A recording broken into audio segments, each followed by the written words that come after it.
قرآن حدیث کی روشنی سے ہمیں یہ پتہ چلتا ہے کہ جس وقت جس قوم میں جو بیماری ہو اس بیماری کو ہائی لائٹ کرنا چاہیے. یہ قرآن و حدیث ہی کہتا ہے.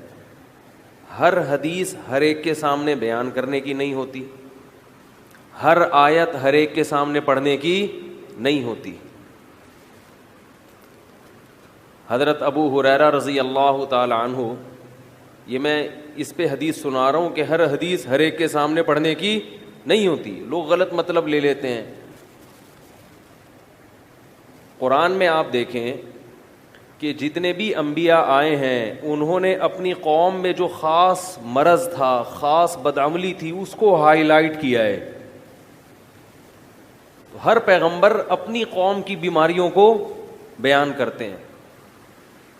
نوح علیہ السلام نے 950 سال قوم کو تبلیغ کی شرک کے خلاف,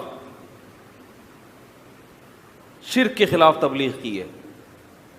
لوط علیہ السلام نے لڑکوں سے بدفعلی کے خلاف, ابراہیم علیہ السلام نے لڑکوں سے بدفعلی کے خلاف نہیں کی بلکہ بت پرستی کے خلاف. حالانکہ قرآن حدیث میں تو دونوں برائیوں کو بیان کیا ہے, لیکن ہر برائی آپ کی قوم میں نہیں ہوتی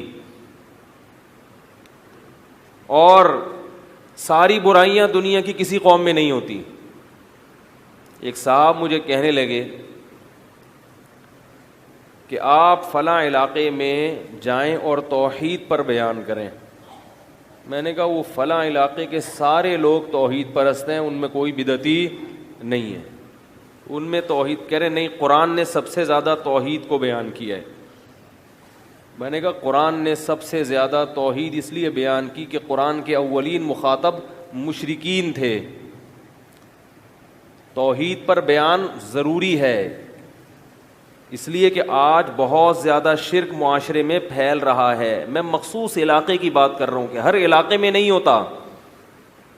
ہاں آج عمومی طور پر لوگوں میں شرک پھیلتا چلا جا رہا ہے, تو اس بات کی ضرورت ہے کہ توحید کو بیان کیا جائے. شرک کا مفہوم کیا ہے, شرک قوم میں کیسے پھیل رہا ہے. بڑے بڑے سیاسی لیڈر مزاروں کو جا کے چوم رہے ہیں, تو وہ اب اس پر تو پھر بات کرنی پڑے گی نا, شرک پھیل رہا ہے. لیکن ہر چیز, ہر برائی ہر قوم میں بولو بھائی نہیں ہوتی. تو قرآن و سنت ہی سے پتہ چلتا ہے کہ ہر چیز ہر ایک کے سامنے بیان کرنے کی نہیں ہے. اس قوم میں جو برائی ہے وہ دیکھو اور اس سے متعلق پھر قرآنی آیات اور احادیث تلاش کر کے اس پر بات کی جائے. یہ حضرت ابو ہریرہ والی حدیث آپ گچی پکڑ کے رکھیں, میں سناؤں گا ابھی, ٹھیک ہے نا. موضوع کی گچی پکڑیں آپ. یہ اس پر ہوگی کہ ہر بات ہر ایک کے سامنے بیان کرنے کی نہیں ہوتی. اس سے پہلے ایک بات کہ بعض طلبہ ایسے ہوتے ہیں کہ میں ان کو یہ سمجھاتا تھا کہ جب تم فارغ ہو کر دین کی تبلیغ کے لیے پبلک کے سامنے جاؤ گے تو بیان سے پہلے یہ نہ دیکھنا کہ مجھے کیا آتا ہے, یہ دیکھنا ہے کہ پبلک کو کس چیز کی ضرورت.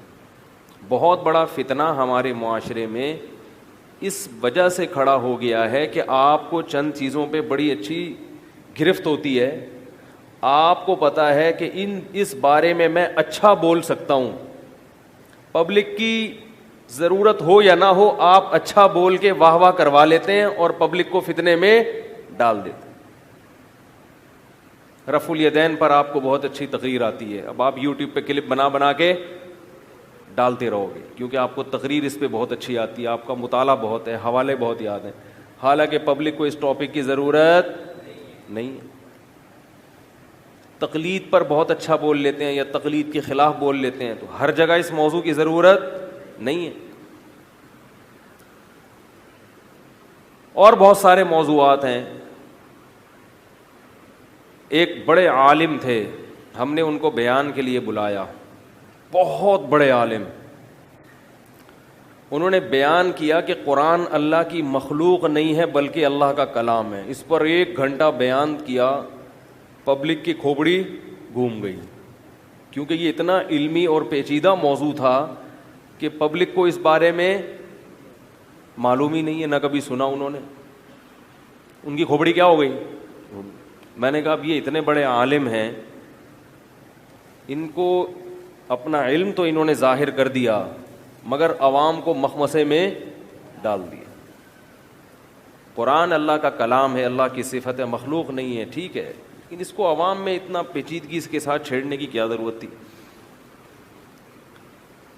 تو مسئلہ یہ ہوتا ہے کہ آپ کو جو ٹاپک بہت حیات ممات کا مسئلہ بھی ایسا ہی ہے. کراچی میں لوگ حیات النبی ممات النبی کا مسئلہ جانتے ہی نہیں تھے, لیکن بعض لوگوں کو چونکہ یہ بہت اچھا آتا ہے انہوں نے آ کے ایک خارش کی بیماری لگا دی ہے, سب کو خرشیلا بنا دیا, ورنہ پبلک کو معلوم ہی نہیں تھا کہ یہ ہوتا کیا ہے. آرام سے سب محبت سے رہ رہے تھے, ایک خرشیلا آیا, اس نے دھوئیں دار تقریر کی, دوسرے کو خارش ہوئی, اس نے پھر دھواں دار تقریر, دو دھڑے بن گئے. سمجھ میں نہیں آ رہی بات. اور یہ جو میں نے بات کی اس پہ جو میرے خلاف اب جو واٹس ایپ پہ کلپ آئیں گے وہ ایک الگ ٹاپک ہے, لیکن ابھی تپا ہوا تھا تو ہم نے کہا بول دو. اور مثال, اصل مثال تو یہ ہے. تو خرشیلوں سے بچو, خرشیلوں سے. خارش بڑی خطرناک بیماری ہے, یہ متعدی ہے. تو حضرت ابو ہریرہ رضی اللہ تعالی عنہ وہ کہیں جا رہے تھے, حضرت عمر ملے کہ کہاں جا رہے ہو. حضرت ابو ہریرہ رضی اللہ تعالی عنہ نے فرمایا کہ میں نے نبی سے یہ حدیث سنی ہے, من قال لا الہ الا اللہ دخل الجنہ, جس نے کہہ دیا کہ لا الہ الا اللہ وہ جنت میں داخل ہوگا. حضرت عمر نے اتنی زور سے دھکا دیا حضرت ابو ہریرہ کو کہ فرماتے ہیں خررت علی استی, میں کولوں کے بل زمین پہ گرا. منع کیا کہ یہ حدیث لوگوں کو بیان, بولو بھائی نہیں. کیوں؟ یتکل الناس, لوگ اسی پر اعتماد کر کے بیٹھ جائیں گے, ہم نے تو لا الہ الا اللہ کہا ہے, ہمیں تو اب کچھ کرنے کی ضرورت ہے ہی نہیں. حدیث بھی صحیح ہے, مطلب بھی صحیح ہے, لیکن پبلک اس مطلب کو سمجھے گی نہیں.